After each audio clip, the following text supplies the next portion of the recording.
Mi nombre es Arturo Azpeitia Santander, soy doctor en Estrategias Científicas Interdisciplinares en Patrimonio y Paisaje por la Universidad del País Vasco y formo parte de la Cátedra UNESCO Paisajes Culturales y Patrimonio, también de la Universidad del País Vasco. Una de nuestras líneas de investigación es precisamente el análisis conceptual de la noción de paisajes urbanos históricos y el diseño de estrategias para la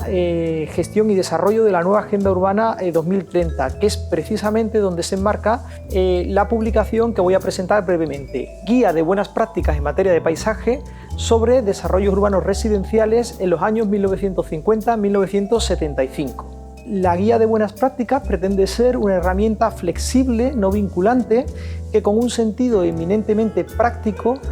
sirva como herramienta a las administraciones públicas a la hora de acometer actuaciones de revitalización y regeneración de áreas degradadas. Concretamente, el objeto de la guía se centra en polígonos de vivienda masiva que, sobre todo a partir de la segunda mitad del siglo XX, comenzaron a proliferar a nivel estatal. Para ello, basándose en una metodología innovadora, se han efectuado un trabajo de campo sobre diferentes ciudades de la Comunidad Autónoma Vasca,